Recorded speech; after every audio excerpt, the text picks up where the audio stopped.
Live from the Ken and Valerie Baker studio at WHYY, this is Studio 2. On Wednesday, the very first day of April. Welcome, friends, on into the program. I'm Cherry Gregg. And I'm Avi Wolfman-Arendt. So today on the show, we have a man who a year ago today captured headlines after standing on the Senate floor for 25 hours and 4 minutes, delivering an impassioned speech in protest of the Trump administration's policies. Senator Cory Booker, yeah, you probably guessed by that, a Democrat representing New Jersey, had an act of resistance that actually broke through the noise of the news cycle, and it inspired his latest book titled Stand. So the recently married senator is running for a third term, and he is going to be with us on the show today to talk about his new book, his career in politics, the future of the Democratic Party, what he sees as the future, as well as a whole lot more. Some local news, maybe some local politics. And we, of course, would love to hear from you, our listeners. What questions or comments do you have for New Jersey Senator Cory Booker? You can give us a call, 888-477-9499. The email is studio2@whyy.org. And for our YouTube and Facebook streamers, you can put your comments in the chat. And I got to meet and interview Mr. Booker last week at the Free Library Foundation's author event. And it was a beautiful day. And yet that room was packed. It was sold out. So no, there's always been a lot of interest in him for decades at this point. Yeah. For decades. I mean, and we might go back a little bit to the beginning of his political career because there's some interesting stuff that came from the streets of Newark, New Jersey. Streets of Newark. Yeah, that's right. So what questions do you have for Senator Cory Booker? 888-477-9499. Hop on the phone or email us studio2@whyy.org. But first, a trio of local news headlines, starting with a story that broke kind of right after we went off the air yesterday.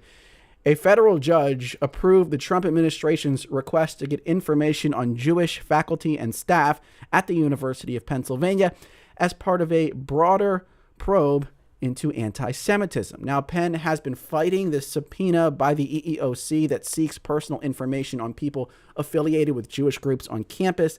The government says it needs this information because it's looking for folks who would have information or even potential victims of anti-Semitism. But many Jewish staff at Penn said this was an invasive request for personal information that could further endanger them. Now, the judge in this case dismissed those concerns and said the administration was within its rights to request contact information about employees who could have, relevant information in this ongoing probe. And that judge, by the way, is an Obama appointee. Mm-hmm. Penn almost immediately said it's going to appeal this ruling, but the ruling, as it stands now, requires Penn to fulfill this federal government request by May 1st, which is a month from today. Yeah, the Trump administration has said that its request was very typical for discrimination investigations, and the judge, as you mentioned, was an Obama, appointee, agreed. And depending on what happens at the appeal stage, I mean, this could set a major precedent for the administration's efforts to get lists like this from other schools as well. But what stood out to me, that the judge wrote in his opinion, though, and quote, though ineptly worded, the request had an understandable purpose. And usually when you have a subpoena that is ineptly worded, you ask the government to go redo the subpoena and not just grant them what they're asking for. So that was like a little bit of a weird. We thought that was strange. I thought that was strange. Well, I guess maybe he's saying it's ineptly worded, not illegally worded. And not illegally, like clumsily worded. I mean, we don't know exactly what the judge was thinking, but yeah. And so that stood out to me. Also, Penn has said that, this is raising all sorts of First Amendment issues, freedom of religion, freedom of association issues, also privacy issues. So they're going to push forward. But, I think there's a trust issue here. People are kind of, they don't trust this administration. And I think that the administration probably needs to do more so that communities do trust them, because they have no idea what is going to, eventually happen with this information. Speaking of lists, and the Trump administration, story number 2, Sherry. Governor Josh Shapiro has vowed to protect Pennsylvania voters after President Donald Trump signed an executive order to create a national eligible voter list and to restrict mail-in voting. That executive order was signed Tuesday. It was immediately criticized by voting law experts who called it an attempt to seize state power to run elections and to promote President Trump's claims of election fraud. Governor Shapiro spoke out just hours after that order was signed, posting on X that, quote, President Trump can sign whatever the hell he wants to, and these are his words, but it won't change the Constitution. He goes on to say, the authority to set our election rules belongs to the states, and as governor, I will protect your right to vote. That includes your right to vote by mail. This executive order, what it does is it directs the Department of Homeland Security to work with the Social Security Administration to develop what they're calling the state citizenship list, which would be compiled from several government records, including citizenship, naturalization, and a whole lot more. It would also block the U.S. Postal Service from sending absentee ballots to people not on each state's approved list. So there's a lot of questions. That's a big trip. Yeah, and they're saying, look, expect lawsuits, right? Expect lawsuits. And it's unclear whether Pennsylvania will be part of those lawsuits, but the Shapiro administration has not been afraid to file lawsuits, to fight back against this Trump administration. And no one can forget that, Governor Shapiro is running for a second term right now. Yeah. So, and that vote is coming up pretty soon, right? Yeah. That's the other really important thing to consider. There's still so many unsettled issues around these lists, around voting, with an election coming up in a matter of months. I mean, first a primary, but then a general election. And you just hope the judiciary is ready to respond quickly, because it feels like there is like a nest of confusion still around elections, even though the pandemic is now many years in our rear view mirror, at least the beginning of it. And it still feels like there's a lot of unsettled issues. And confusion is not good when we talk about voting. Confusion is not good, especially when there's accusations of fraud, even though there's no evidence of it. But when you add confusion in there, I mean, it's a hornet's nest. Total. And I don't think it's a partisan thing to say confusion is bad for voting. Okay, so story number 3. We just got to give you guys a warning. It's April 1st. Head on a swivel. Head on a swivel today, folks. April 1st, lots of local businesses and organizations are going to try to trick you. For instance, I might say we're not actually interviewing Senator Cory Booker today. We're interviewing Bori Cooker, a very dull chef. But we're not, right? Bori Cooker. You like That's a good one. That's a good one. Cooker. I thought I was going to get a chuckle out of you on that.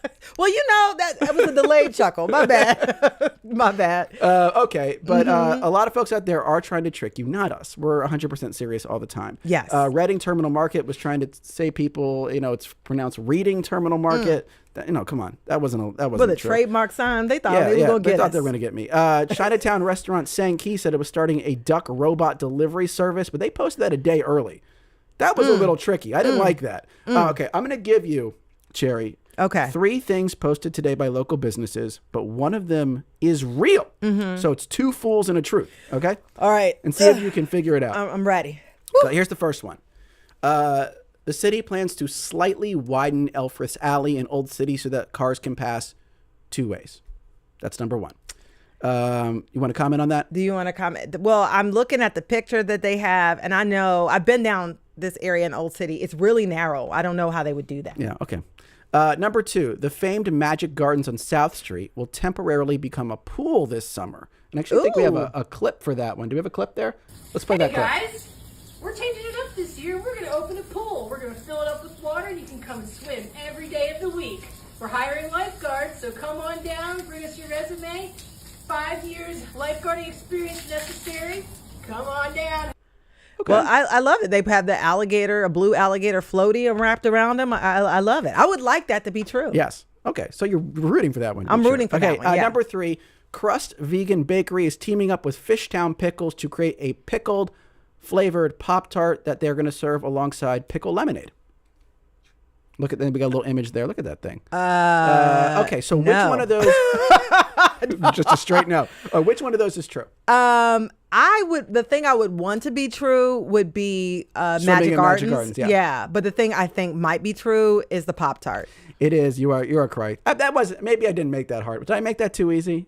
It looked really real. It didn't. That Pop-Tart thing. It is real. So apparently it did start as a joke. It started as, I think, an April Fool's joke. And then I guess they made some and people liked it. So now every year they do pickle Pop-Tarts. But you know what? I like pickles with a lot of things, though. So you I eat the like pickle Pop-Tart? I like pickles and peanut butter, That which is is a shocking to weird me. like combination. But I like salty though. So you would eat the pickle Pop-Tart? I would try it. You would try it. And Yeah. the pickle lemonade. You know What's the what? That difference? might be good. That actually might be That's good. basically Gatorade. Oh goodness! Pickle And I don't even lemonade. like Gatorade. All right. So anyway. Anyways, we're just saying be careful out there, folks. And also stay tuned because we're talking to Senator Cory Booker on the other side of this break. Get your calls and comments in. This is Studio 2 on WHYY.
And welcome back to Studio 2 on WHYY. I'm Avi Wolfman-Arent. And I'm Cherry Gregg. Today, we're talking to the Democratic senior senator from New Jersey, Cory Booker, about his new book, Stand, inspired by his record-breaking 25-hour speech on the floor of the Senate exactly 1 year ago today. Stand is a plea to Americans of all political persuasions to set aside their differences and re-engage in good faith politics. Neither a memoir nor a political manifesto, Senator Booker structures this book by talking about 10 distinct virtues. In each chapter, he talks about how he came to learn the importance of virtues like humility, patriotism, and perseverance, and his teachers along the way. Here with us today to unpack the book and where it came from is the author himself. Welcome, Senator Cory Booker. So nice to see you.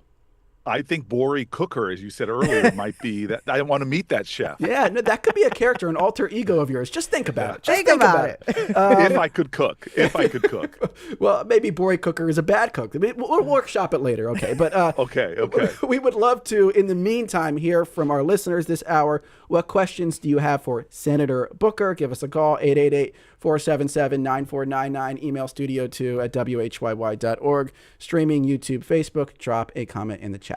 And Senator Booker, so great to have you here. And, you know, it's not lost on us that a year ago today, you were standing on the Senate floor. You were reading from a series of binders and you broke through the Trump news cycle. And I want you to reflect on what you learned that day about what it takes in politics these days to get a message, to craft a message that actually reaches the people. Well, as I say in the book, I got challenged by my own constituents in the city where people had been voting for me since 1998. And a guy said to me very determinedly, he goes, "Why aren't you Democrats doing more?" And I made excuses, and he said very pointedly, "Are you an American or an Americant?" And I said, "Haha, I get it." And he goes, "Cory, I've been voting for you since 98. Where's the guy that took on the machine and won, that lived in a mobile home and parked it on our worst drug corners, that did a 10-day hunger strike in the projects, that actually made changes that we didn't think were possible, and you made us believe?" And so he sent me back to Washington with this understanding that real power, real leadership isn't title or position, it's action and example. And if I wanted other people to stand up, I really needed to show that I could stand too, and in this case, literally. But more importantly than that, we wanted to stand and elevate the stories of other Americans, to talk about the people in communities that were facing that fear, that hurt, that outrage, and their courage to do something about it. At the end of the day, this book is inspiration and instruction. It's an answer to people asking me, what can I do? And that's why I take so many stories from our past and our present of Americans in the worst of times, showing the best of who we are. Did you learn a lesson, though, about political communication in 2025, 2026? Because Absolutely. Because there's like a cynical read on all this, that it's a stunt, but the sort of cynical reaction to the cynicism would be like, you have to do that today because the information fire hose is so complete, so severe, so constant that unless you do something that has the potential to go viral, you literally cannot reach people. I would love for you to break down what you learned about political messaging in that moment.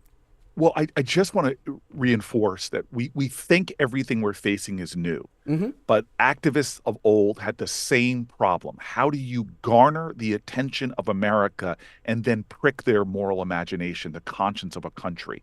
And so remember, it was Alice Paul, the first person in U.S. history to go protest in front of the White House, gathered the whole nation's attention as she and other silent sentinels protested President Wilson and eventually converted him to their cause of suffrage.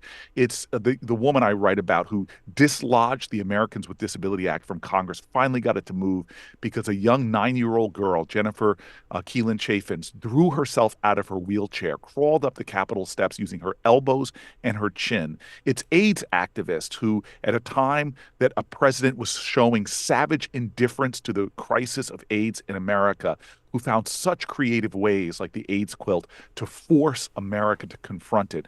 It's the civil rights activists who found ways, whether it was the marches of Bloody Sunday, the Children's March in Birmingham. We are a nation that was built on ordinary Americans finding ways to break through. And now we need the same creativity. We need the same really defiant actions to get people to stop focusing. And that stand on the 1 year ago, I was standing on the floor. It was still heading towards the record. And at that point, over 300 million people on TikTok alone had liked that, had pressed like on TikTok. They reached out to us and said they'd never seen anything like it. Because to me, it just reinforces the truth is that we all have to find ways of breaking out and stepping out in this time where I think our politics on both sides of the aisle is failing the moment. And this is a time for more leaders to stand up. And I wonder what you learned from that moment, because, I mean, before that, you had been kind of quiet, I would say. Maybe some people hadn't heard from you, but that moment, everybody heard, right? And so I just wonder what it felt like to feel, did you feel more connected with the people? Because sometimes in the Senate, you're not necessarily on the streets every day. I just wonder what you learned and what it felt like to really, get your message heard by so many people and have them react to you. Yeah. So first of all, it was one of the more meaningful experiences of my life because it created deeper connection. We have never, and even the Senate people who cleared the letters that come into the United States Senate have never seen anything like it. Tens of thousands, if not hundreds of thousands, not just correspondents, but young school children taking actions, doing artwork. And it was almost overwhelming to me emotionally to feel that connected with a zeitgeist that was in our country, one that I did not create, but was a part of now, of a moment where people said after months of the Trump administration, it was March to April, finally people said, you know what, we are just going to fight. And it was some kind of reminder to me about how connected we all are. Yeah. When one of us stands up, we ignite and excite other people to do the same. So what's next then? Because I think, not to say that that's not enough, I guess it's just like if you need to do things like this to break through, and you made the argument, I think convincingly, that perhaps we've always needed to do things like this to reach people. What can you do to build on this? Because now you've done that, right? And if you do that again, people will say, well, he's doing it again. What is the next thing that builds on that 25-hour speech? Well, a couple things. One is we're going to continue to do activities. Me and Hakeem Jeffries did a sit-in on the Capitol steps that garnered 100 million views. But after you did something that was so much significantly bigger that it may seem small, but it is important. Just taking trips and visiting detention facilities, just going out and teaching other colleagues of mine how to use social media, because United States Senate Democrats were not on the platforms that most Americans were doing. We now increased the engagement with Senate Democrats 7x online. Some of my colleagues getting accounts on platforms that they never had before. I am out there on this movement, and it's not just an anti-Donald Trump movement. I'm going to fight him. I'm going to stand. I'm going to do creative things like we're doing against this war in Iran. But I'm on a bigger movement for a renewal in America, for us to redeem the dream, because so many Americans are done with politics in general. They feel like they're working harder. They can't pay back their student loans. They can't pay for their health insurance and take care of their children. We're in a moment in America where this country seems to be failing us, and we need more than left-right politics. We need to find ways to ignite a new vision for our country in the same way that there was revolutionary thinkers. The New Deal and FDR was a revolution in a moral imagination again for our country, and it was a generational shift. John F. Kennedy's years were the same thing. I think we're on the precipice of a big realignment in American politics. I demand it that we find a way to get out of this trap that seems to be failing everyone. Real quickly, what is the big idea, though, that you can pair with something like the attention you're generating online to create not just attention, but attention attached to an idea? Yes. Because one thing that I wonder is if Democrats are too tepid in their policy prescriptions, and therefore they can't really capitalize when they generate attention because they can't marry it with a big idea. Like, what's the big idea you marry it to? Yeah, so that's what I say. I think that, look, no matter what, these November elections are going to be a lot about a rejection of Donald Trump's politics, a rejection of what he's done to our country, jacking up our costs, millions losing health care, fuel, energy, food, all of these things. Americans are worse off than they were when he was elected. But you cannot capture a new American moment by talking about what you're against. You just said it. It has to be a vision for what you're for, and it has to be bold. And so my team and I are not waiting for the party. We're not waiting for permission. We're starting to unveil big ideas. And the two that one we've done and one we're about to do. The one we've done is like the whole tax code reflects the kind of corruption in our country right now, where the highest earning people pay the lowest percentage of their income in taxes, while working folks like you all, like cops, firefighters, like the people that are being sent to Iran are paying literally higher percentages on their earnings in taxes. So the first big idea is enough. We're going to unrig the tax system, get rid of all the tax avoidance that the richest of the rich use not to pay taxes. And we're going to take that savings and make an America where no one in this country pays income tax on their first $75,000 of household earnings. It would give a massive boost to Americans at all, from middle class, working class, and even it would cut child poverty in half. And so big ideas like that, we ask people to go to our website and just put in how many kids you have and your salary, and you'll see that you're going to be earning $5,000, $10,000, $15,000 more of your money you're going to be able to keep. And it's a simple thing to deal with the biggest pain point Americans have right now, which is they cannot afford to make ends meet. Yeah, I think a lot of people are feeling the crunch right now around affordability. But I got to ask you about, you said that the Democratic Party has sort of failed in this moment, and you've called for a new generation of leadership. And so I wanted to sort of ask you about what the face of the new Democratic Party would be. Would it be more like a James Tallarico from, Texas? Would it be like an AOC or a Zohran Mamdani of New York? Like, or somebody, totally in between who's able to bring all the different constituencies together? What do you see as sort of like the future, the winning message that will bring and build a coalition that could move the Democrats toward a win? So you just said it. Yes. Is it this? And my answer is yes, yes, yes.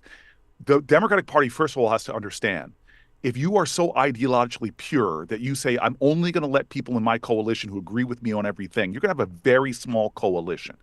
you need coalitions where there is areas of disagreement, but the big things we agree on. So the first thing I want to say is the Democratic Party needs to be a lot bigger, open its tent, pull more people in to start working on the things that matter. And those faces, I hope there's a lot. I hope that we are pleasantly surprised with the new kind of leaders from different lived experiences, different values, different views, but yet still share the same urgency, is that the American dream is failing more than half of our country and that we're going to deal with that. And so everybody looks to the 2020 elections, who's going to be our standard bearer. I'm looking forward to that fight, that argument. We want to have a robust primary for president, but that's not the Democratic Party. The party is so much bigger than that. It's what's happening in Philly. It's what's happening on the streets in rural towns in Iowa. We have to start being like my grandfather's generation. When the New Deal came around, they created a Democratic Party that was for factory workers and farmers, for union workers and for lawyers in Manhattan. It was suddenly a party that people could believe in America. And the dominance of the Democratic Party from my grandfather's era to the time I was born of Tip O'Neill, they held majorities in Congress all through that time because everybody believed this is the party fighting for America. Well, we have lost that. And to get that back, we need a New Deal again. We need a renewal of the American dream again. That's what I'm fighting for. But of course, someone might counter that and say one of the things that made that coalition possible is they were willing to tolerate racism within the Democratic Party. I mean, there was a Southern Democratic wing that was openly segregationist. Like, we talk about getting rid of purity tests. On what issues? Like, what issues are you willing to bend and what issues are you not willing to bend? Well, my grandfather was a black guy who was a Republican, as most blacks were before the Great Depression. And my grandfather just said, look, I'm going to become a Democrat because this is the party of Medicaid and Medicare. It's the party of union rights and the party of civil rights. So there was principles that they stood for that spoke to all of Americans, and they made their case. Remember, this was a time of expansive immigration because folks knew that immigrants don't take jobs, they create more of them. And so, of course, there has to be core bedrock principles and values that are not Democratic Party values. I think they need to be American values. It's just like Martin Luther King, who stood up on the March on Washington and didn't unfurl his list of grievances, or he didn't say, I have a 14-point policy plan. He stood up and gave a morally based vision of America that was so inclusive that over 80% of America could say, yeah, that's right. Sure, there was 20% of white segregationists and supremacists in the South that said, screw that guy. But most of America are good folks who want the same things. And that's the kind of vision we need right now. And I got to ask you, Senator Booker, because in the fall, the Democrats had captured the American people's attention during the first shutdown and held it down. People were finally waking up. They felt like the Democrats were finally winning and the Senate was taking the lead. And then all of a sudden they give in. And I just want your thoughts on that, because, they finally had built this coalition around this big idea and they were building this fight, and then they didn't have the backbone to see it through. Do you think that Democrats have the type of backbone it takes to take a big idea all the way to the finish line? Yeah, look, I was furious with that as well. As one of the Democrats that voted to stand strong, and we didn't do it. But I'm not going to turn all my anger and ire towards Democrats. I'm going to keep us focused. That was the last play. I'm a former football player, so that was our last play. We need to get our butts back in the huddle and run the next play. And that's what we're missing. We're so interested in litigating those past events. Now, look, again, we're heading towards a point where we are going to elect new leadership. This is the last baby boomer president, the last baby boomer heads of the Senate. And I want to see a new wave of leadership that has a different determination and a different fight and could hold us together. But again, I am not going to fight in my huddle. I used to know when we were going to score a touchdown. When I heard the other huddle, the defensive huddle, arguing amongst each other, blaming each other, I used to tell my huddle, we're going to score on this next play because they are not united in their fight. So again, right now we need to get our butts back in the huddle and run the next play. And even that loss, I thought it was a loss. I thought it was the wrong play. But headlines from the New York Times to the Washington Post said the same thing. Democrats lost this battle, but they're going to win the war because every American now knows that the healthcare nightmare of America belongs to the Republicans. They held the line on healthcare long enough to make people understand clearly the Republicans want to cut the Affordable Care Act subsidies, $1 trillion from Medicaid. They were going to wreck rural hospitals and clinics. So again, I think we lost that battle. But the bigger war we're fighting to make every American have affordable health care, quality health care, I think that battle now is giving us momentum to the larger goals that we see. A comment here from Judith who says, Cory Booker is decent, kind, cares about doing the right thing for the American people. I would be honored to have him as president of the United States. Maybe we'll bookmark that for later. But I wanted to read a quote from your book. Again and again, our shared story shows us that great change doesn't come from Washington. It comes to Washington from Americans who realize their agency and take small but definitive, determined actions against the wrongs they see. And I think one of my questions is, what's the signal coming from America right now that might force you to reconsider some of your prior positions? And a lot of people, I have to say, in the comments are asking about Israel specifically. Catherine, for instance, from Allentown says, you've supported military aid to Israel with votes in Congress. In 2025, our aid to Israel was over $12.5 billion. Is it time to rethink our relationship to the current Israeli government? Are you getting a signal from America that they see a wrong here and that you need to move on this issue? Well, first of all, I think that you're misconstruing my views. First of all, the last part of her question is 100% right on. This Netanyahu government, I put them in the same camp as the Donald Trump government. They are god-awful. I lead in the United States Senate right now, literally calling for sanctions against Israeli settlers who are doing so much violence in the West Bank right now. My record will continue to be fighting against the forces like Netanyahu, who are caring about things that to me are horrific, and defending the indefensible. But I will support the state of Israel, as with the Jordanian people and other allies we have in that region, because I believe in those countries. Now, I also believe there should be a Palestinian state, and I think the Palestinians deserve fundamental justice. And the death of Palestinian children ache me as much as the death of Israeli children. That nightmare must come to the end. But here's what most people need to understand. There will never be Palestinian security and an autonomous state unless there's Israeli security. There will never be Israeli security unless there's Palestinian justice and an independent state. These two groups, who have had so much conflict, are deeply and intimately tied together in destiny. The only way we're going to get to this is to find a way to assure Israeli security and an autonomous Palestinian state. And my politics in the Senate have been very focused on working to that end. Yeah. Do you believe you've moved on that issue, though, at all? And maybe that's just in response to the Netanyahu government and the way that they've shifted. But I guess what Catherine was asking, is it time to rethink our relationship? And I'm curious if you have rethought in sort of light of what's happened over the last 3 to 4 years at this point. The horrors in Israel and Gaza and the West Bank have commanded my focus since I got to the Senate and before. Every trip I've taken to Israel, I've tried to meet with Palestinian leaders to talk about the urgency. In fact, I was in Israel on October 7th, sent there. I just saw McGurk, who was one of the chief negotiators for the Biden administration, who they sent me over there to try to fast forward this deal with the Saudis that would have assured an irrevocable path towards a two-state solution, and it was all scuttled by a horrific terrorist organization who does not want peace in the region and justice. So I am always moved by what's going on there, and continue to do my best to play whatever role I can in alleviating the suffering of Palestinians. My office, to the credit of a lot of my team members, have helped to get doctors into Gaza, helped to get children out. We've always tried to position ourselves so that we can do the most justice today and then work to that longer term solution tomorrow.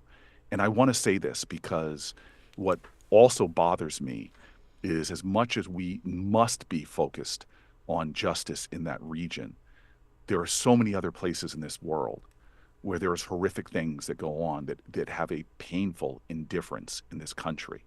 the biggest humanitarian crisis on our country, another place that I've been to that right now is facing horrors, is Sudan. And we are playing a role. American weapons are ending up in that conflict, and we, to me, are not doing enough to stop that as well. So again, my focus is alleviating the cost crisis here at home, the larger protection and advancement of our democracy, so the American dream is in reach of everyone. But I am a global citizen and will do everything I can as an American to bring peace, justice, and security to other nations in the world that are in crisis. And we'll leave it right there because we're going to take a break. What are your questions for Senator Cory Booker? Give us a call, 888-477-9499. Email studio2@whyy.org. We'll get to some of those questions on the other side of the break. This is Studio 2. We'll be right back.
And welcome back to Studio 2 on WHYY. I'm Avi Wolfman-Arent. And I'm Cherry Gregg. We're talking with New Jersey Senator Cory Booker. He has a new book out, Stand, which is a call to Americans to step up and make a difference. Senator Booker lays out key virtues that can help guide people in their fight for change, things like humility, patriotism, agency, vision. And we're also talking about his life as well as national and, of course, New Jersey politics. We'd love to hear from you. What questions do you have for Senator Cory Booker? Give us a call, 888-477-9499. You can email studio2@whyy.org. And we have a caller on the line right now. This is Angela from Valley Forge, and Angela's been holding a while. We appreciate that. Angela, you're on Studio 2. What is your question for the senator? Well, first I want to say congratulations for your marriage, Senator Booker. Thank you. My first question is, what is Congress, or you specifically going to do about the DOJ breach of Social Security platforms and data? And do you want my second question? Sure, if you Go can make ahead, it brief. put it on in there, yeah. Okay, and secondly, what is the relationship of Palantir to the drive by the federal government to obtain state voter rolls? Yeah. And Angela. Palantir is contracts with the federal government, and so I just want to clarify that. Go ahead. No, Angela, I love that you're a watchdog on this, because I think this is we're experiencing right now one of the greatest breaches of Americans' privacy that we've ever seen. The DOJ folks were given utterly unfettered access to some of the most private data of Americans, from their Social Security to even potentially some of their health data. And this should be alarming to everyone. And the fight that we have, and this is why this coming election to get control back of the House and the Senate, is we can't even get hearings on the work of DOJ and the ongoing efforts of the Trump administration to continue to scrape our private data. Remember, this most recent SAVE Act, people are saying it's about voter ID. It's not. It's about the federalizing of our elections and the taking of our election data to the federal government for purposes that are not clear, especially when the Constitution lays it plain that elections are to be done by the states. And so what I'm hoping to do, you say whatever we're fighting, is we're trying to put them on notice asking the questions, making sure agencies are put on notice to retain the documentation of the things that they've scraped.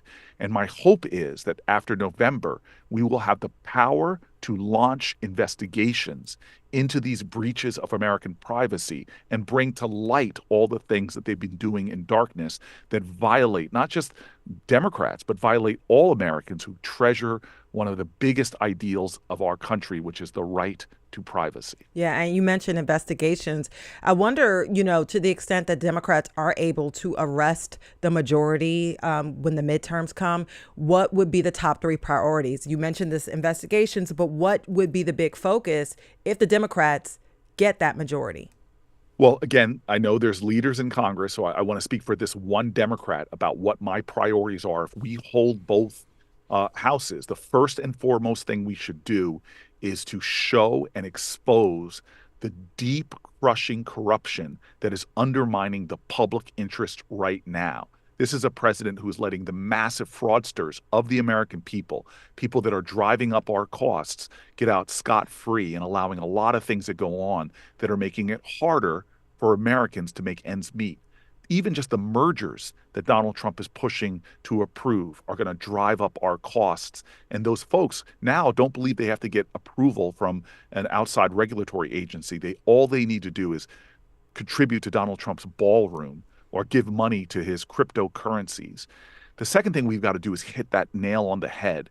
Corruption will help stop the rising costs, but there has got to be legislation that we push to his desk and make him veto if he's going to veto it, but maybe pressure him to pass it that actually addresses the cost crisis for this country, whether it's health care and the fact that millions are losing health care, or as simple as taking on his chaotic tariffs that have driven so many American businesses and small businesses out of business. I'm curious if maybe this has changed since you got to Washington at this point, over a dozen years ago. Sort of the personal relationships among politicians and your faith that the other side operates in good faith. Because you start the book with this anecdote. It's the eve of Superstorm Sandy. At this point, you're the mayor of Newark, New Jersey, and you get back-to-back kind of courtesy calls from President Obama and then Governor Chris Christie. And I think one of the messages conveyed there is that, even if people disagreed publicly, behind the scenes, they're cordial, they work together. Has that changed since you've been in Washington? Can you still have, we don't know what goes on behind the scenes. Yeah, can you still talk to a majority of Republican senators and have those types of calls, or is that dead and gone? Yeah, so much of the biggest things I've gotten done in Congress were based upon relationships and outreach I have with my colleagues across the aisle. And I am never going to close doors. As long as you can keep threads of connection, personal connection or what have you, you create pathways to get stuff done. Remember, New Jersey didn't send me to Washington to be a great Democratic senator. They sent me to Washington to be a great senator for New Jersey. And in the 6 years I've been in office, this last 6 years, we've been able to bring back more federal dollars to the state of New Jersey than ever before. And it's been happened because of my relationships with Republicans, even most recently getting congressionally directed funding for specific projects all across my state was done because I have relationships with people like Susan Collins and others. But you're asking a very important question because I am very frustrated, more than I've ever been, with my Republican colleagues in the Senate because they are enabling Donald Trump by not doing their job. The job of the Senate is to hold hearings. We haven't had one open hearing on the war. It's to check and balance. We're not checking this president's abuse of our war powers, our spending powers, and it's ultimately to hold him to account. If he is violating his oath, is he violating the rights of Americans, if he is jacking up people's prices, if he is taking away power from other branches, if he's threatening federal judges, it's the job of Congress to hold him accountable for his egregious actions, and we have failed every time because Republicans refuse to stand up. Yeah, Kurt says, I'm disgusted by the continual insults and whining of the Republican Party and their attacks on Democrats using baseless claims. Why don't Democrats get angry and more aggressive, asked Kurt. That seems to be all the right understands at the moment. And so, I just want to, you talked about the relationships that you have with your Republican colleagues and how that has been instrumental in what you're able to do for your state. But I wonder, talk about the type of fight. Some people are saying, look, Democrats have been too nice. They don't fight back. They need to fight fire with fire. You see what the Republicans put on even the White House Instagram, accounts. Yep. And Democrats are tepid in their response. They're not willing to get dirty. What do you say in response to people like Kurt, who says, you know what, Democrats, Cory Booker, you're too nice. You're not fighting hard enough. Well, again, I'm grateful that I've had a long history in politics, including an Oscar-nominated documentary about me called Street Fight. It lost in the Oscars, by the way, to March of the Damn Penguins. But there you it go. was an Oscar-nominated movie about me battling it out in an inner city to make transformative change in my hometown of Newark. And in Washington, first of all, I have never been this angry. I cannot remember a time in politics where I'm more angry. But anger doesn't mean that you double down on darkness. This is not about being nice. Nobody wants nice. People who are nice to me in a moment like this, that niceness is saccharine and frankly, ineffective. What is effective, though, is fighting hard, but fighting the right way. So, example, if they're going to redistrict Texas, damn well we should be redistricting California and stop them from cheating and making sure that we're protecting ourselves. But what it doesn't mean is when they lie and cheat and even steal, that we mirror those violations of the very virtues and ideals of our country. And what does that mean? Well, Martin Luther King did not bring bigger dogs and bigger fire hoses to fight Bull Connor. He didn't double down on the darkness and the hate. What he did do, though, is through his principled and noble stand. Nobody's going to say those kids that were standing in front of fire hoses and standing up dark to dogs were weak. It was one of the strongest fights in the civil rights movement, and it shocked this country and got thousands of people off of their backsides and to get into the fight as well. In fact, there was no more rental cars left at the airport. So many people were flying in to help these noble fighters. So many people are sick and tired of politics as usual, where people are just screaming and yelling at each other and nothing gets done. The real problem, what we have to repent for in this moment, is not what the Republicans are doing. King said it in his time. He said, what we have to repent for is not just the vitriolic words and violent actions of the bad people, it's the appalling silence and inaction of the good people. We have got to fight in a way that we win, and we win by getting more people off their couches and into this fight as well. And that's really what is the balance we've got to do. Get angry, but let your anger get you to be more of an activist. Make your outrage get you out working. You can't just sit on the sidelines and boo what's happening on the field. You need to join folks, because democracy is not a spectator sport. And by the way, Gary did ask, what can you say to help citizens overcome their fear of participating in nonviolent resistance? I think you might have just answered that one. So Yeah. thank you for that fear, question, Gary. if you're not afraid right now, I don't know what to say to you. Courage is not the absence of fear. It's having great fear and acting anyway. Yep. Hope is not the absence of despair. Great hope means that you're confronting the greatness of despair, and you're not going to let that despair have the last word. If you're not brokenhearted, if America hasn't broken your heart, I'm sorry, you don't love her enough. There is bad stuff happening all over our nation, and as we talked earlier, all over the world. And the question is not what other people are going to do. We are the heroes we need right now. All of us. We have to stand up and do more in this moral moment in America than we were doing last month or last year. I can't let you get out of here without asking a question about Newark. And you mentioned 1998 earlier in our conversation when you first ran for city council. And, you know, I went back and looked at some of the articles written in 1998 about you. And I found a quote that I think resurfaces Avi from with time. the deep cuts. Yeah. Avi with the deep cuts. Yeah. Always did. goes deep. You told, I think this might have been the first ever profile written about you in the Newark Star Ledger. You said, quote, "I'm the most ambitious person you'd ever meet." And I feel like you don't back off of that. Like you would stand by that today. You wouldn't look at a 20-something Cory Booker and say, "Oh my God, how arrogant." You would say, "No, I stand by that. I'm still that guy." Am I right about that? You would stand by that Well, quote? the rest of the quote, people usually leave off the rest of the quote. It was basically, I'm ambitious enough to believe that this city does not have to tolerate what's going on. I'm ambitious to see a Newark where every kid can have a great public school. I'm ambitious enough to believe that this city should not have more than a third of its people living in poverty. And so my ambition wasn't for personal success. It was a quote about we all need to have a bolder, more ambitious vision of our communities, of our cities, of our country.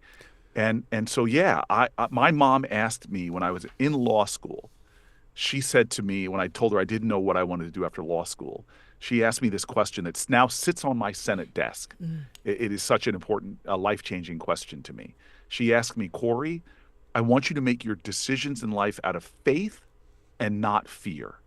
And so answer me this. What would you do with your one short life? What would you do if you knew you couldn't fail? And I didn't have an answer for her. And then I wrote down a list of the people who most inspired me, who I would most like to be like when I grew up. And they were Brian Stevenson and Marion Wright Edelman. None of them were elected leaders, but all of them were these heroic people. And finally, when I met a guy named Jeffrey Canada, who ran a massive nonprofit in Harlem that did such transformative things, that's what made me move onto a tough street in Newark and start my career as a young lawyer fighting for the community.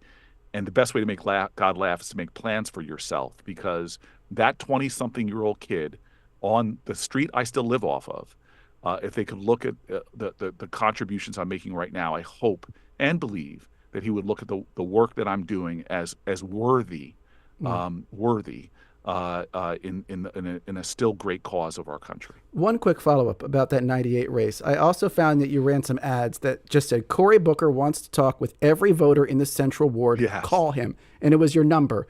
And you really built your early career on that type of retail politics. People could reach out to you. Does that actually translate when you're trying to make national change? It's a much harder. God, I miss the days where you literally, we knocked on thousands and thousands of doors and had intimate conversations. My mother said, go meet everybody, because who you are speaks so loudly, people can't hear what you say. I think you know, Sherry and I just, when Sherry came, I met her and I felt her as much as I heard her. And that kind of connection, which is online, creates this faux sense of community, this counterfeit community. Nothing is as powerful as being out. That's why I love the No Kings mark, being in community with people, being connected. So how do you do it on a national level? I think you don't do it in little 30-second sound bites. I don't think you do it where people try to clip what you say and make you. No, I think it's deeper conversations like this.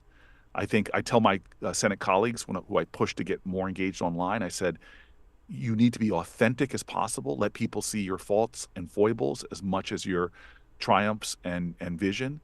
And it's a lot of reason why I wrote this book, Stand. It is stories of Americans who inspire and instruct me, but a lot of the stories are my faults and foibles and failings as I wrestled with some of the greatest virtues in our country. So on a national level, I don't want a leader that stands up anymore and says, only I can solve your problems. I have all the answers. I know more than the generals. That kind of brash, venal